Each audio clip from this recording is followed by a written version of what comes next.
The sky was gray that morning, heavy with clouds that looked like they were holding back tears.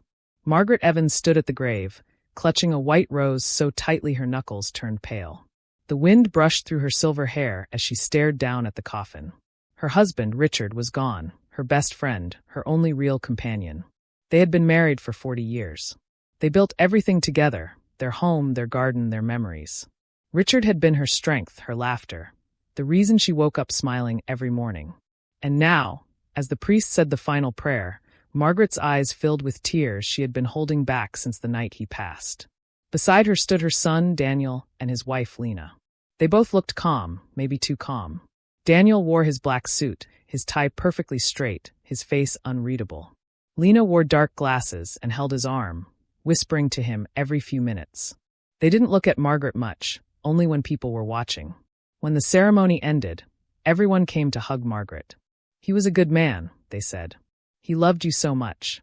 She nodded, smiled weakly, thanked them all. But her heart ached, because even in that moment of loss, she could feel something had changed between her and her son. Later that evening, after everyone had gone, Margaret tried to sit with Daniel and Lena in the living room. The silence felt thick, awkward. She tried to talk about Richard, about the memories they shared, but Daniel wasn't listening. His eyes were on his phone. Lena scrolled through something too, sighing like she couldn't wait to leave. Margaret smiled softly. "I thought maybe we could have dinner together. Just the three of us." Daniel didn't look up. "We already ate," he said flatly.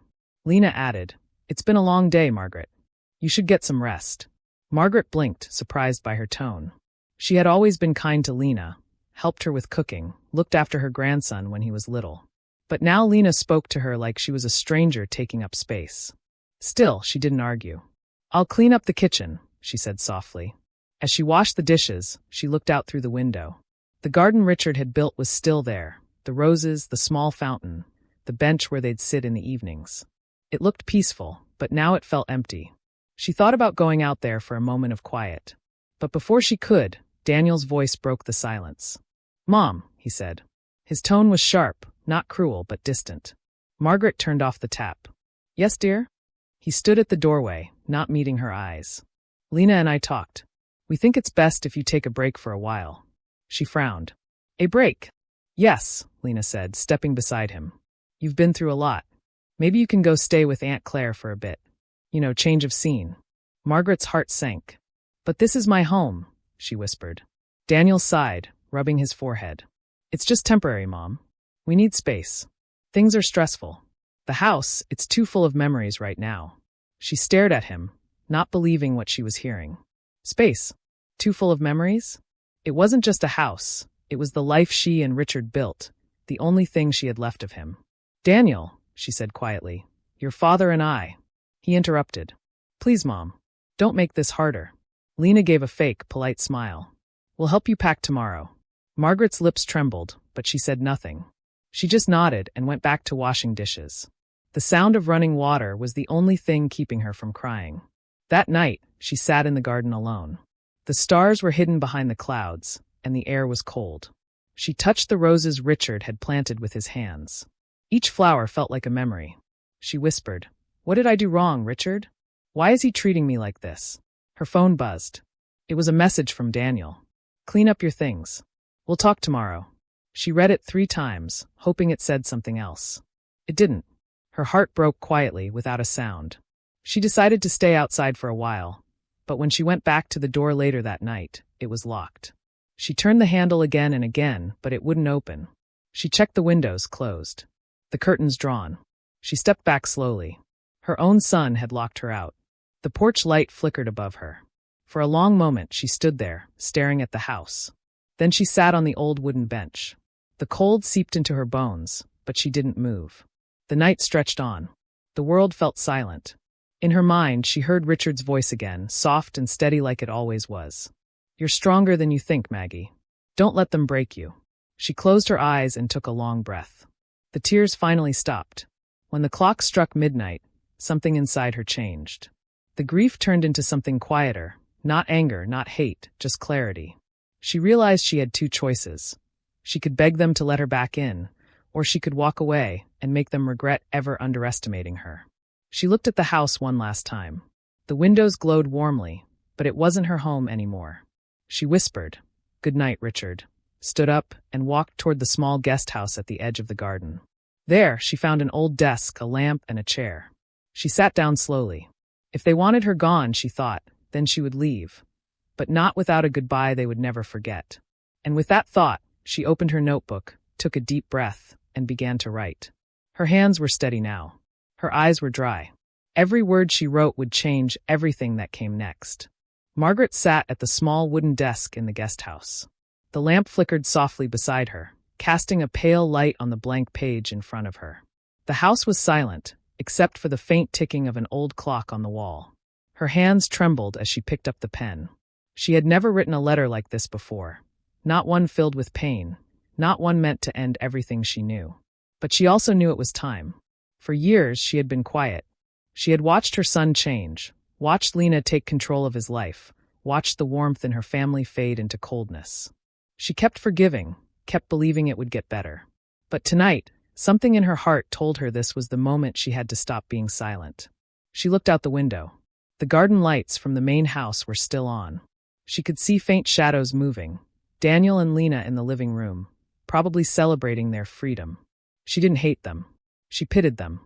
They had traded love for greed, respect for comfort. Margaret turned back to her notebook and began to write. "To my dear son Daniel," she began slowly. "I raised you to be kind, to care for others, and to protect what matters most, family. But somewhere along the way, you forgot what love means." She paused, tears welling up, but she didn't stop. "You may think locking me out of this house means you have won. But this home was never yours to take. Your father built it with his hands, and before he passed, he made sure it stayed safe, in my name. He trusted me to protect what he built, even from his own son if I had to." Margaret took a deep breath and continued. "You do not know this, Daniel, but your father made a will. It was signed, sealed, and stored with a lawyer months before he died. You were never meant to see it yet. He said you had grown distant, that Lena had changed you. I didn't want to believe it. But tonight, you proved him right." As she wrote, her pain slowly turned into strength. The tears on her cheeks dried, replaced by calm determination. "By the time you read this, the lawyer will already have the letter I sent earlier today. The police will have copies of the false papers you and Lena made to claim ownership of this house. The ones you thought I'd never find. I did. I kept them. Every signature, every date." She stopped for a moment, staring at her words. Her heart hurt, but she knew this was the right thing. She couldn't undo what Daniel had done, but she could make sure he learned. She continued, "I am not writing this to punish you.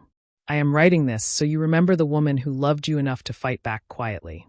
You have taken my peace, Daniel, but I will take my dignity with me. I am leaving this place, not because I am weak, but because I refuse to live in a home without love." At the bottom of the page, she wrote the last line carefully, every word steady and sharp. "The next time you see flashing lights outside your door, remember, it's not revenge. It's truth coming to collect what you owe." She folded the letter neatly and placed it inside an envelope. She wrote Daniel on it with a calm hand, no anger, no hate. Just a mother's steady handwriting. Then she stood up, put on her coat, and walked toward the house. The night air was cold. The grass was wet under her shoes. As she stepped into the main house, she noticed how empty it felt. Beautiful furniture, clean floors, but no warmth. She walked to the dining table, placed the envelope there, and set her wedding photo beside it. It was a photo of her and Richard, smiling on the porch years ago, surrounded by flowers. For a moment, she touched the frame and whispered, "I kept my promise, Richard. I didn't let them take it all." Then she looked around one last time. Every corner of the house was filled with memories. Daniel's childhood drawings on the wall, the smell of Richard's old cologne still faintly lingering in their bedroom, the clock ticking just as it always had. But the love that once lived there was gone. Margaret picked up her suitcase. It was small, just a few clothes, her favorite book, and the little gold watch Richard had given her on their 25th anniversary. She looked at the door, then back at the photo one more time. "I'll come back one day," she whispered, "but not like this." At dawn, the first light touched the garden. Margaret stood outside, watching the sun rise through the fog. Birds were starting to sing, and the world seemed peaceful, almost as if it hadn't seen what happened the night before. She pulled out her phone and checked the message from her lawyer. Documents received. Police notified. "Stay safe, Mrs. Evans." She smiled faintly. Everything was already in motion. Margaret called a taxi and waited quietly by the gate. When the car arrived, she placed her suitcase in the trunk and took one last look at the house. She didn't feel anger, only relief. She had done what she needed to do. As the taxi started moving, she whispered softly to herself, "You took my home, Daniel, but you'll never take my peace." She leaned back in her seat and closed her eyes. For the first time in weeks, she felt calm. Hours later, when Daniel and Lena woke up, the house felt too quiet. No smell of coffee, no sound of footsteps, nothing. Lena walked into the kitchen and frowned. "Where's your mom?" Daniel shrugged. Maybe she left early. Then Lena saw it, the envelope on the dining table beside the wedding photo. She smirked. "She's so dramatic." Daniel smiled faintly and opened the letter, not knowing that the words inside would destroy everything they had planned. As he unfolded the paper, the sound of sirens echoed faintly in the distance, still far away, but getting closer. He didn't know yet, but those sirens were coming for him. And the woman he thought was powerless had just set his entire world on fire. The morning started quietly. The sunlight slipped through the curtains, and the smell of coffee filled the air. Daniel sat at the kitchen table, scrolling on his phone, while Lena hummed a tune and made breakfast. It looked like an ordinary day, but it wasn't. Margaret's suitcase was gone. Her bedroom was empty. And the envelope with her handwriting sat right there on the table, waiting for them to open it. Lena noticed it first. "Oh, she left a note," she said, picking it up. Her tone was careless, almost mocking. "How sweet." Daniel chuckled. Maybe she finally understood. He tore the envelope open without hesitation. He expected a few words of apology, maybe a thank you. But after the first few lines, his smile faded. His eyes moved faster, his hands began to shake. Lena noticed immediately. "What? What's wrong?" He didn't answer. His eyes were frozen on the last line. The color drained from his face. "Daniel!" Lena snapped, grabbing the paper. She started reading, her voice trembling slightly. "By the time you read this, the lawyer will already have the documents. The police will know about the forged papers you and Lena made. I kept every copy. I gave them everything." Lena's mouth fell open. "What forged papers? What is she talking about?" Daniel swallowed hard. He couldn't lie to her anymore. I signed some documents. After Dad died. You told me it was fine." Lena's voice rose. "I told you to ask about the house, not forged papers." Daniel's heart pounded. "It's not that simple, Lena. The lawyer said it would take months to transfer ownership. I just made it faster." Lena's eyes widened in horror. "You forged your dead father's will, Daniel. Do you realize what that means?" He stood up suddenly, pacing back and forth. His palms were sweaty, his thoughts spinning. "She won't do anything," he muttered. "She's just trying to scare us." But Lena didn't look convinced. "No, Daniel. She's not bluffing. She said she went to the lawyer. If she gave them those papers." Her words stopped when they heard the sound. A low hum outside. Then another. Then sirens. Daniel froze. The sound grew louder and louder until red and blue lights flashed through the window. Lena's face turned white. "No," she whispered. "No, no, no, no." They both ran to the window. 2 police cars stopped in front of the house. Officers stepped out, their voices calm but serious. Daniel's heart felt like it was breaking through his chest. He couldn't breathe. The doorbell rang once. Then again. Lena whispered, "What are we going to do?" "Stay quiet," Daniel hissed. "Maybe they'll go away." But the knocking started, loud, firm, impossible to ignore. "Daniel Evans?" a deep voice called. "This is the police. We need to talk to you about your father's estate documents." Lena's knees almost gave out. Oh my God. She really did it. Daniel clenched his fists. "Don't answer. Let me think." But the knocking came again, harder this time. "Mr. Evans, please open the door. We have questions about forged property transfers filed last month." Daniel's body went cold. He turned to Lena. "You said no one would find out." Lena backed away, her voice shaking. "I didn't know she'd check. You told me she didn't even understand legal stuff." Daniel pressed his hands against his face. "She's smarter than we thought," he whispered. The officer spoke again. "If you don't open the door, we'll have to enter." Daniel looked around the house like a trapped animal. Every wall felt smaller. Every sound louder.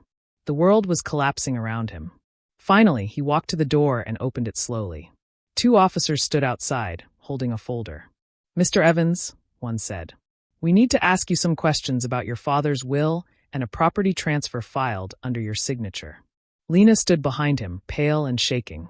There must be some mistake, she started. But the officer interrupted. Your mother has already provided her statement and documents. We just need to confirm a few details. Daniel's throat went dry. My mother, he said quietly. The officer nodded. She came to us 2 days ago. She told us everything. For a moment, Daniel couldn't speak. He imagined his mother, calm, composed, sitting across from the police, explaining everything. He had thought she was weak. He had thought she would stay quiet forever. But she had been one step ahead of him the whole time. The officer handed him a paper. We'll need you to come with us for questioning. Lena grabbed his arm. You can't just take him. The officer's tone was polite but firm. We can, ma'am. The forgery is a serious matter. Daniel looked at the letter still lying on the table. The last line stared back at him. It's not revenge. It's truth coming to collect what you owe. For a moment, his knees almost gave out. He turned to Lena and whispered, pack a bag. Call a lawyer. Lena's face twisted in anger. I told you not to get greedy, Daniel. You ruined everything. But Daniel wasn't listening anymore. His head was full of noise, sirens, voices, the echo of his mother's calm words. He walked out of the house slowly, his hands trembling, the police guiding him toward the car. The neighbors stood outside, whispering. Cameras flashed.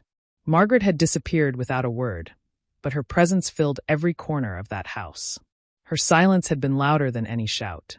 As the police car door closed behind him, Daniel looked back at the house, the one he thought was his. Now it looked like a stranger's home. Cold. Empty. Cursed. He closed his eyes and whispered, almost to himself. Mom, what have you done? But deep down, he already knew. She hadn't destroyed him. She had simply told the truth, and the truth had done the rest. The wind was cold the day Margaret came back. 2 weeks had passed since the police took Daniel for questioning. The neighborhood had already moved on to other gossip, but the Evans house still carried a strange silence, like it knew something terrible had happened inside. Margaret walked through the gate slowly, her small suitcase rolling behind her.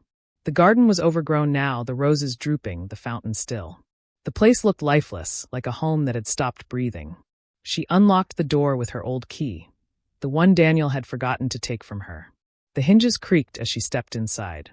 The air smelled different, like dust and regret. The living room was almost exactly the same. The photo frames, the furniture, the curtains, all still there. But the laughter that used to fill the walls was gone. Margaret looked around quietly, her eyes calm. There was no anger in her anymore, only sadness and peace.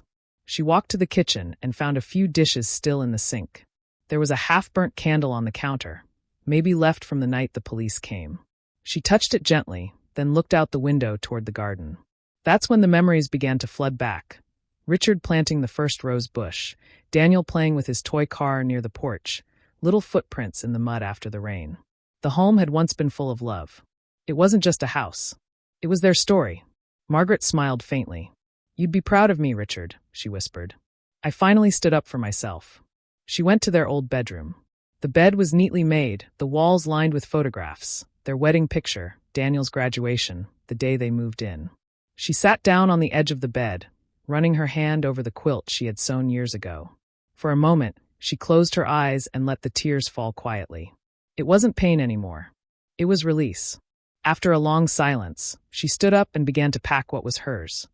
A few clothes, her husband's books, a small wooden box filled with letters they had written to each other over the years. She didn't want the furniture or the jewelry or the money. She wanted peace.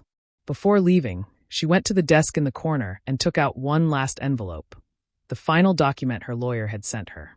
It confirmed the house was legally hers again. But Margaret didn't want to stay. She'd already decided to sell it.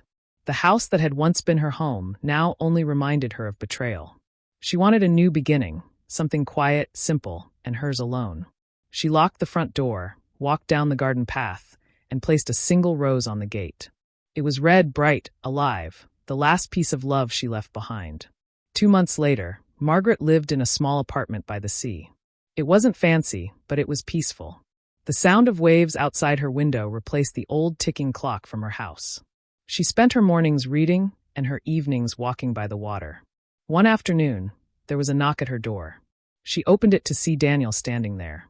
He looked older, thinner, tired, eyes full of shame. He wasn't the proud man she once knew. He looked broken. "Mom," he said softly. His voice cracked. Margaret stepped aside silently, letting him in. He walked to the window and stared out at the sea. For a long time, neither of them spoke. Finally, Daniel turned to her. His eyes were wet. "I lost everything," he said. "The house, the money. Lena left me." Margaret stayed quiet. He took a deep breath and continued. "I thought I was doing the right thing. I thought I was taking care of what Dad built. But I got greedy. I forgot who I was." He sat down, his hands shaking. "I don't expect you to forgive me. I had to say sorry." Margaret looked at him for a long moment. Her heart ached, but not from anger. From love, a love that had been hurt, buried, but never fully gone. She walked over and sat across from him. "Do you know why your father left everything to me?" she asked quietly. Daniel shook his head. "Because he knew I wouldn't let money destroy us," she said.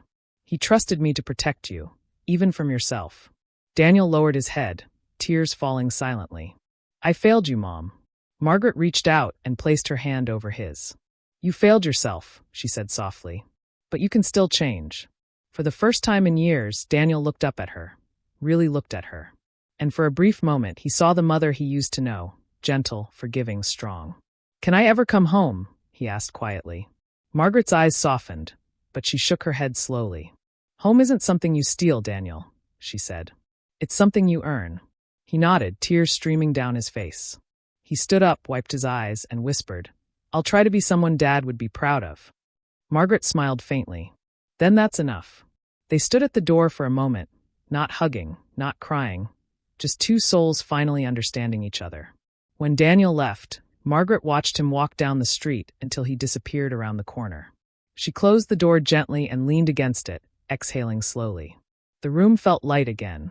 She walked to the window, watching the sunset paint the sky in orange and gold. The sound of waves filled the silence. She whispered to herself, "It's over, Richard." He learned. Then she smiled, not out of victory but peace. Because sometimes the loudest revenge is silence. And sometimes the truest love is letting go.